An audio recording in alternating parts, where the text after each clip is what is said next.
کہ جی یہ سنت ابراہیمی ہے، سنت ابراہیمی ہے، حضرت ابراہیم علیہ السلام کی سنت ہے، اور یہ وہ عظیم قربانی ہے، اور یہ امتحان بھی عظیم امتحان تھا کہ تاریخ کے جو مشکل امتحانات ہیں یہ ان میں سے ایک امتحان تھا۔ میں پہلے بھی آپ لوگوں کو پڑھا بھی چکا ہوں اور بتا بھی چکا ہوں کہ اللہ رب العزت کی ذات نے سب سے زیادہ آزمائش اور امتحان میں اگر ڈالا ہے تو انبیاء اور رسولوں کو ڈالا ہے۔ سب سے زیادہ آزمائش میں مبتلا کیا ہے انبیاء اور رسولوں کو مبتلا کیا ہے، اس لیے نہیں کہ ان کا امتحان مقصود تھا، ہرگز یہ سوچ نہیں ہے۔ امت جو اس دور کی امت ہوتی تھی، اس نبی اور رسول کی امت ہوتی تھی، یا آنے والی جو امتیں ہوتی تھیں، ان کو سکھانے کے لیے، ان کو سبق دینے کے لیے اللہ رب العزت کی ذات حالات اور واقعات کی مناسبت سے انبیاء اور رسولوں کو امتحان میں ڈالا کرتے تھے۔ یہ جو امتحان ہے جس میں حضرت ابراہیم علیہ السلام کو اللہ رب العزت کی ذات نے اس آزمائش میں اور امتحان میں ڈالا، اس امتحان کے بارے میں اللہ رب العزت کی ذات نے خود بھی ارشاد فرمایا کہ واقعی بہت سخت امتحان تھا۔ اس کی ایگزامپل آپ اس طرح دیکھ لیں کہ پڑھانے کے بعد میں تمہارا ٹیسٹ لیتا ہوں، اور ٹیسٹ کے جب میں ٹیسٹ لیتا ہوں اور ٹیسٹ چیک ہو جاتا ہے، آپ لوگ اس کو کوالیفائی کر لیتے ہو، تو میں خود تمہیں کہتا ہوں، تم ساروں سے، کہ ہاں بھائی، بوائز بھی اور گرلز بھی، کہ واقعی تم محنتی ہو، تم نے محنت کی ہے اس ٹیسٹ میں، میں نے اپنی طرف سے پیپر بہت سخت بنایا تھا۔ تو یہاں پر بھی اللہ رب العزت کی ذات نے خود اقرار کیا ہے کہ واقعی ابراہیم علیہ السلام کا جو امتحان تھا وہ بہت سخت امتحان تھا۔ اب بات کہاں سے شروع ہوگی؟ حضرت ابراہیم علیہ السلام نے اللہ رب العزت کی ذات سے دعا فرمائی تھی۔ کیا دعا فرمائی؟ رب ہب لی من الصالحین، اے اللہ مجھے ایک فرما بردار بیٹا عطا فرما۔ رب ہب لی من الصالحین، اے اللہ مجھے فرما بردار بیٹا عطا فرما۔ فوراً اللہ نے کہا فبشرناہ بغلام حلیم، پس ہم نے ان کو بشارت دے دی بغلام، بیٹے کی، حلیم، حلم والا، بردبار، تحمل والا۔ اب یہاں پر جو ایک امپورٹنٹ بات ہے وہ آپ کو میں بتا دوں، حلیم اللہ تعالیٰ کا نام ہے۔ حلیم کس کا نام ہے؟ اللہ تعالیٰ کا صفاتی نام ہے۔ اور یہاں پر فبشرناہ بغلام حلیم، پس ہم نے ان کو بشارت دی حلیم، حلم والے، صبر و تحمل والے، حلیم الطبع لڑکے کی۔ یہاں پر حضرت اسماعیل علیہ السلام کے لیے یہ صفت استعمال ہوئی ہے۔ کس کے لیے؟ حضرت اسماعیل کے لیے۔ قرآن پاک میں حلیم جو اللہ کی صفات ہیں وہ ڈائریکٹلی اللہ کے لیے اس کا بہت سی جگہوں پہ استعمال ہوا ہے، بہت جگہ پر اس کا تذکرہ ہوا لفظ حلیم کا، اللہ کی صفات کا، لیکن وہ کس کے لیے استعمال ہوئی ہیں؟ اللہ رب العزت کی ذات کے لیے۔ اور غیر اللہ کے لیے، اللہ کے علاوہ یہ صفات حلیم کی جو استعمال ہوئی ہے پورے قرآن پاک میں، وہ 3 جگہوں پہ استعمال ہوئی ہے۔ 2 جگہوں پر حضرت ابراہیم علیہ السلام کے لیے استعمال ہوئی ہے، اور ایک جگہ بیٹے کے لیے حضرت اسماعیل کے لیے استعمال ہوئی ہے۔ حضرت ابراہیم علیہ السلام کے لیے جو استعمال ہوئی ہے وہ کہاں ہوئی ہے؟ سورۃ التوبہ میں اور سورۃ الہود میں، اور یہاں پر سورۃ الصافات میں فبشرناہ بغلام حلیم، یہاں پر جو استعمال ہوئی ہے وہ کس کے لیے ہوئی ہے؟ حضرت اسماعیل علیہ السلام کے لیے۔ فلما بلغ معه السعی، پس جب حضرت اسماعیل علیہ السلام اپنے کھیلنے کودنے کی عمر کو پہنچے۔ کھیلنے کودنے کی عمر کیا ہوتی ہے؟ اب یہاں پر ایکوریٹ بھی میں آپ کو بتاتا ہوں کہ حضرت اسماعیل کی اس وقت جو عمر تھی وہ ایکوریٹ کتنی تھی۔ کھیلنے کودنے کی عمر ہوتی ہے 7 سال، 8 سال، 9 سال، 10 سال، 11 سال، یعنی کہ یہ وہ عمر ہے کہ جہاں پر بچہ اپنے بچپن کی عمر میں کھیل کود رہا ہوتا ہے، اسے دنیا جہان کی کسی بھی ٹینشنز یا کسی بھی حوالے سے کوئی پریشانی کا اندازہ نہیں ہوتا. فلما بلغ معه السعي قال يا بني اني ارى في المنام اني اذبحك. اب جو روایات ہیں، جو ایکوریسی ہے، ایک روایت کے اندر یہ آتا ہے کہ حضرت اسماعیل علیہ السلام کی عمر 7 سال. دوسری روایت میں آتا ہے کہ حضرت اسماعیل علیہ السلام کی عمر 9 سال. تیسری روایت میں آتا ہے کہ حضرت اسماعیل علیہ السلام کی عمر 11 سال. اب یہ کوسچن آپ لوگوں سے ریز کیا جا سکتا ہے کہ جس وقت قربانی کی بات چیت ہوئی، ٹھیک ہے، اب یہاں سے اصل فلسفہ شروع ہوگا. اصل بات جو فلسفہ قربانی ہے وہ کیا ہے اور کیوں ہے. ایک بچہ جو اپنے بچپن کی عمر میں ہے اور جس کو ابھی دنیا کی عیش و عشرت، دنیا کے حالات اور واقعات کی سمجھ بوجھ نہیں ہے اور معصوم ہے. قرآن کہہ رہا ہے نا فلما بلغ معه السعي کہ وہ بچہ جب اپنے کھیلنے کودنے کی عمر میں پہنچا. اب والد محترم اس کو بلاتے ہیں اور کیا کہتے ہیں؟ قال یا بنی. اب قال کا یہاں پر جو مصداق ہے وہ کون ہے؟ حضرت ابراہیم. حضرت ابراہیم نے کیا کہا؟ قال یا بنی انی ارا، اے میرے بیٹے، یا بنی اے میرے بیٹے، انی ارا فی المنام، میں نے نیند میں یا سوتے ہوئے خواب دیکھا ہے. ارا خواب کو کہتے ہیں. یہ لفظ حضرت یوسف علیہ السلام کے لیے بھی استعمال ہوا ہے. سورۃ یوسف میں اس کا تذکرہ آئے گا. اذ قال یوسف لابیہ یا ابت انی رأیت، کہا یوسف نے اپنے باپ سے، بے شک انی، بے شک میں نے، رأیت خواب دیکھا ہے. اب اس وقت جب یوسف علیہ السلام نے خواب دیکھا تھا تو یوسف علیہ السلام کو نبوت نہیں ملی تھی. ٹھیک ہے، اب یہاں پہ ڈفرنس تھوڑا سا سمجھنے کی کوشش کیجئے گا. آنے والے وقت کا وہ بھی نبی، یوسف علیہ السلام بھی آنے والے وقت کے نبی، but at that time he was not prophet. اس وقت وہ نبی نہیں تھے جب خواب دیکھا تھا. انی رأیت احد عشر کوكبا والشمس والقمر رأیتهم لی ساجدین، میں نے دیکھا ہے کہ 11 آسمان سے ستارے، ایک سورج اور ایک چاند آتے ہیں اور مجھے سجدہ کرتے. جب باپ کو یہ خواب بتایا، باپ بھی نبی تھا یعقوب علیہ السلام، تو انہوں نے فوراً سمجھ گئے کہ نبوت میری اولاد میں سے ملے گی تو کس کو ملے گی؟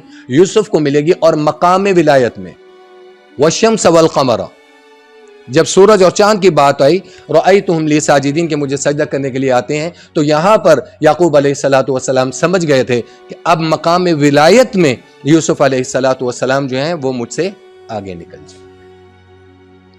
اب یہاں پر قال یا بنی انی ارا، یہاں باپ کہہ رہے بیٹے سے، اور باپ کون ہے؟ جد الانبیاء، انبیاء جتنے انبیاء اور رسول آئے ہیں ان کا دادا حضرت ابراہیم علیہ السلام. کیا کہہ رہے ہیں؟ یا بنی اے میرے بیٹے، انی ارا فی المنام انی اذبحک، میں خواب میں دیکھتا ہوں کہ میں آپ کو ذبح کروں. ٹھیک ہے، اب اگلا جو امپورٹنٹ چیز ہے، امپورٹنٹ ٹاپک ہے، وہ یہ ہے کہ نبی کا جو خواب ہوتا ہے، نبی کا جو خواب ہوتا ہے وہ وحی ہوتا ہے. نبی کا خواب کیا ہوتا ہے؟ وحی ہوتا ہے. کیونکہ نبی اپنی مرضی سے کچھ کہتا نہیں ہے. نبی کا ہر قول اور فعل، نبی کا ہر عمل اللہ کی مرضی سے اور اللہ کی مشیت سے ہوتا ہے. اور نبی کی جو نیند ہوتی ہے وہ عام انسانوں والی نیند نہیں ہوا کرتی. نبی کا جو خواب ہوتا ہے وہ عام انسانوں والا خواب نہیں ہو سکتا، کیونکہ نبی پر شیطان جو ہے وہ غلو نہیں کر سکتا. نبی پر شیطان کا غلبہ نہیں ہو سکتا. اور حضرت ابراہیم علیہ السلام یہ وہ نبی ہیں جنہوں نے تو بچپن سے ہی شیطان کی درگت لگائی ہوئی تھی. آپ کو یاد ہوگا کہ میں نے جب آپ کو پڑھایا تھا کہ حضرت ابراہیم علیہ السلام نے وہ بچپن میں جا کے بت خانے میں بت توڑ دیے تھے. اور بڑا کڑھالا اٹھا کر وہ بڑے بت کے سامنے رکھ دیا. اور جب وہ قبیلے والے آئے انہوں نے کہا یہ کس نے کیا؟ تو کہا پوچھو اس سے, یہ جو دادا جی بیٹھے ہیں آپ کے, یہ جو بڑے بزرگ بیٹھے ہیں, بڑا بت بیٹھا ہے, اس سے پوچھو, اسی نے مارا ان ساروں کو. تو شیطان کی تو وہ بچپن سے ہی درگت لگاتے آ رہے تھے, تو اب شیطان یہاں پر ان کو کیسے غلبہ وہ پا سکتا تھا؟ جب یہ بات ہو گئی انی اور فی المنامی انی اذبحک, اب باپ معصوم بچے کو خواب سنا رہا ہے, آگے کیا کہتے ہیں فانظر ماذا تری, تو میں یہ دیکھنا چاہتا ہوں آپ کی کیا رائے ہے. اب وہ معصوم بچہ جس کو ابھی یہ نہیں پتا کہ میرے اوپر کیا چیز فرض ہے کیا نہیں ہے, اللہ کے احکام کی اطاعت کیا کرنی ہے کیا نہیں کرنی, 9 سال کے بچے کو 7 سال کے بچے کو یا 11 سال کا بھی بچہ ہو, اسے نہیں معلوم ہوتا. اب حلیم کیوں تھا؟ اللہ نے فبشرناہ بغلام حلیم کا لفظ استعمال کیا نا. اب وہ حلیم کا لفظ اللہ رب العزت کی ذات نے کیوں استعمال کیا ہے, اس چیز کا جواب اب آئے گا. ستجدنی انشاء اللہ من الصابرین,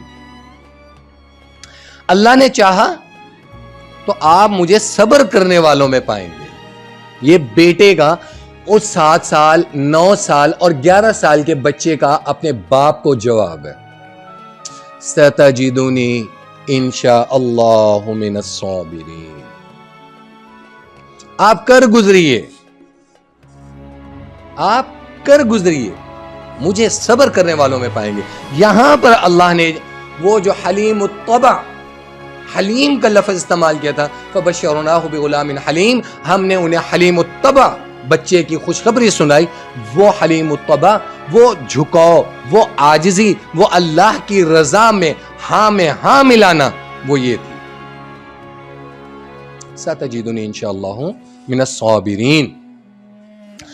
یہاں پر علامہ اقبال نے فلسفہ اقبال میں کیا بہت قرآن کی تشریح کو انہوں نے کس طرح ایکسپلین کیا, قرآن کی اس آیت کو کیسے ایکسپلین کیا. علامہ اقبال کہتے ہیں یہ فیضان نظر تھا یا مکتب کی کرامت تھی. یہ فیضان نظر تھا یا مکتب کی کرامت تھی, سکھائے کس نے اسماعیل کو آداب فرزندی. ایک 7 سال کے بچے کو کس نے بھی اسے سکھایا ہے کہ اللہ کی اطاعت کے سامنے سر نگوں کیسے ہونے. ایک 7 سال 9 سال کے بچے کو کس نے بتایا ہے کہ اللہ کے احکام کے آگے اور باپ کے آگے آپ نے چوں چرا نہیں کرنی, خاموشی اختیار کر لینی ہے. اب یہاں سے آگے وہ معصوم بچہ اپنے باپ کو بتا رہا ہے کہ اللہ کے حکم کو آپ نے امپلیمنٹ کیسے کرنا ہے, اللہ کے حکم کی آپ نے اطاعت کیسے کرنی ہے. احادیث میں موجود ہے, روایات میں موجود ہے کہ حضرت اسماعیل علیہ الصلاۃ والسلام کا جو مکالمہ حضرت ابراہیم علیہ الصلاۃ والسلام سے ہوا تھا بڑا دلچسپ ہے. حضرت اسماعیل علیہ الصلاۃ والسلام نے حضرت اپنے باپ سے کہا, ابراہیم سے, آپ نے خواب دیکھا ہے کہ آپ مجھے ذبح کر رہے ہیں, لہذا آپ میری ماں کو بہت دکھ ہوگا, میری جدائی کا میری ماں کو بہت دکھ ہوگا, وہ روئے گی, لہذا آپ نے میری ماں کو نہیں بتانا کہ آپ جب مجھے ذبح کرنے کے لیے لے کر جانے لگے نا, میری ماں کو نہ بتائیے کیونکہ میری ماں کو دکھ ہو. اچھا, پھر جب لے کر آپ مجھے اس بیابان میدان میں چلے جائیں, فلما اسلم وتلہ للجبین. اب یہاں پر بیٹے نے جو باپ کو تعلیم دی تھی, باپ نے اس پہ عمل کیا تھا. کیا کہا تھا کہ ابا جب مجھے قربان گاہ کی طرف لے کر پہنچ جانا تو وہاں پر آپ نے مجھے الٹا لٹانا ہے, ذبح کرتے وقت الٹا لٹانا ہے کہ میری گردن نیچے ہو جائے. تو حضرت ابراہیم نے پوچھا کہ ایسا کیوں؟ تو کہا ایسا نہ ہو کہ جب آپ مجھے ذبح کرنے لگیں اور آپ کی نظر میرے چہرے پر پڑے اور باپ کی شفقت جاگ جائے اور اللہ کا حکم ٹالا جائے, اور باپ ہو کر آپ میری گردن پہ چھری نہ چلا سکیں. آپ کو میرا چہرہ نظر نہ، اس لیے آپ مجھے الٹا لٹا کر نیچے سے چھری چلائیے گا تاکہ میری گردن نظر آئے، میرا چہرہ آپ کو نظر نہ آئے. اور ہاں، جب مجھے ذبح کرنے لگیں تو اس وقت اپنی آنکھوں پر پٹی باندھ لیجئے گا تاکہ آپ کو نظر نہ آئے. اور تیسری کیا چیز کہی؟ چھری کو بہت تیز کر لیجئے گا تاکہ ایک دم آپ کاٹیں نا تو تیزی سے وہ مجھے کاٹ دے. پھر اب یہاں پر آپ کے ٹاپک سے ریلیونٹ نہیں ہے، لہٰذا اس چیز کو میں آپ کو ایکسپلین نہیں کرتا. یہود نے اپنی طرف سے بہت کوشش کی کہ جو قربانی ہے وہ ثابت کی جائے حضرت اسماعیل کی نہیں، حضرت اسحاق کی. کس کی؟ حضرت اسحاق کی. لیکن جو قرآن میں رسول اللہ صلی اللہ تعالی علیہ وسلم سے ہم تک جو تعلیمات پہنچی وہ قربانی کس کی تھی؟ حضرت اسماعیل. بس یہی ہوا. حضرت ابراہیم علیہ السلام حضرت اسماعیل کو لے کر چلے گئے.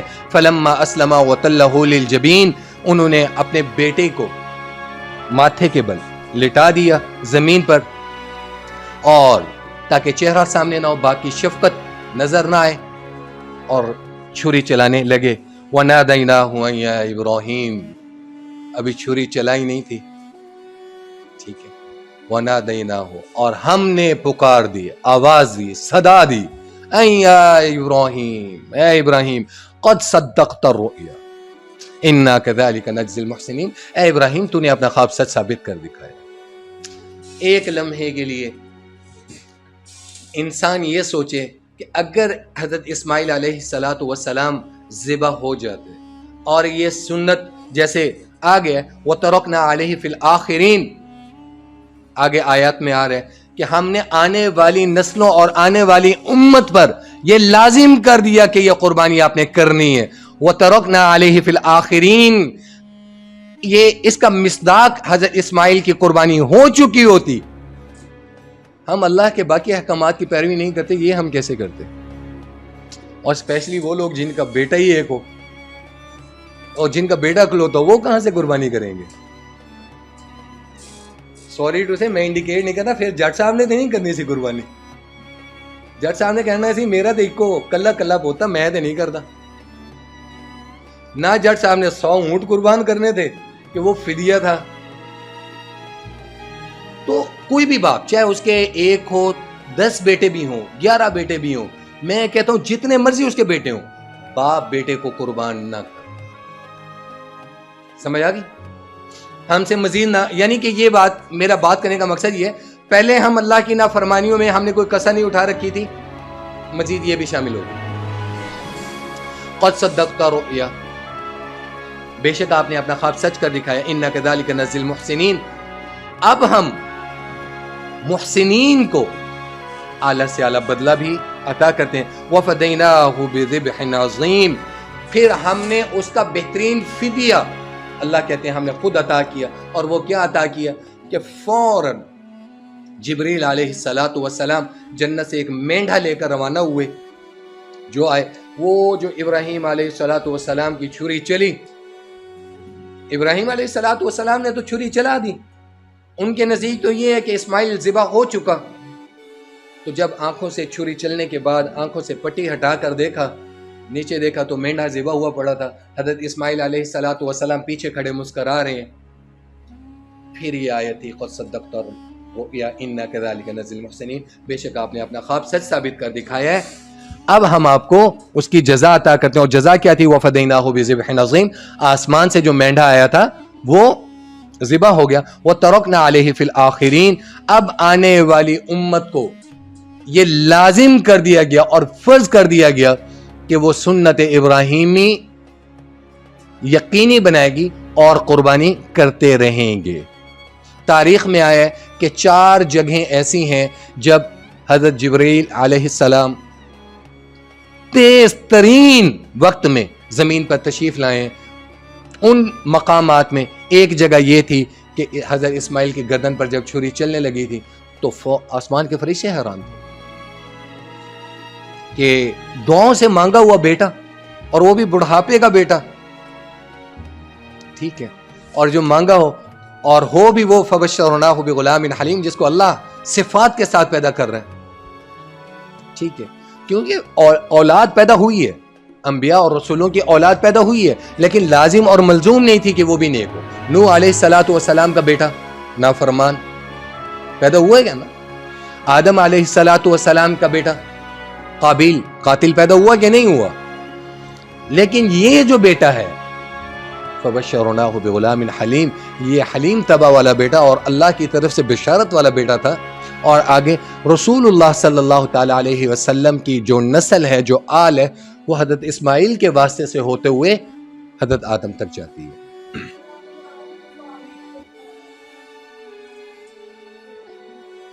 حضرت اسحاق کو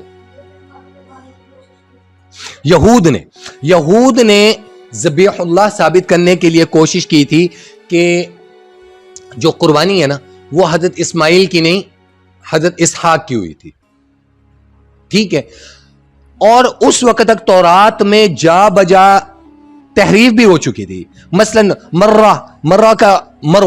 مروہ کا جو لفظ ہے یہ قربان گاہ میں یہ وہ لے کر آئے، اور اس مروہ کے لفظ کو انہوں نے موریاہ رکھ دیا۔ موریاہ کا مطلب تورات میں کیا ہے؟ قربان گاہ۔ موریاہ کا میم و رے یہ الف یا ہے، اس کا مطلب کیا ہے؟ قربان گاہ۔ اور پھر اسی چیز پہ انہوں نے وادی مکہ کو موسوم کر دیا کہ جہاں پر یہ قربانی ہوئی تھی، اور جبکہ یہ وادی مکہ میں یہ واقعہ پیش ہی نہیں آیا تھا، بلکہ فلسطین میں حضرت اسحاق کے ساتھ پیش آیا تھا۔ یہ یہود نے جو تحریف کر کے تورات میں لکھا، یہ وہ میں آپ کو بتا رہا ہوں۔ ابن حریر طبری ایک بہت بڑے مفسر قرآن گزرے ہیں، اور انہوں نے کہا ہے، اور یہ اسرائیلی روایات سے بہت زیادہ امپریس ہے۔ اسرائیلی روایات وہ جو تورات اور یہود سے جس کی سند جا کے متصل ہوتی ہے، لیکن الصحیح فی من ہوا الذبیح، حضرت اسماعیل علیہ السلام ہی ذبیح اللہ تھے۔ آپ کا لقب ہی ذبیح اللہ پڑا تھا، حضرت اسحاق کی نہیں ہوئی۔ ٹھیک، یہ یہود کی ایک سازش تھی، ایک تحریف کرنے کی انہوں نے کوشش۔ یا وجیہ دینی والکرم وحلیف العلم والحکم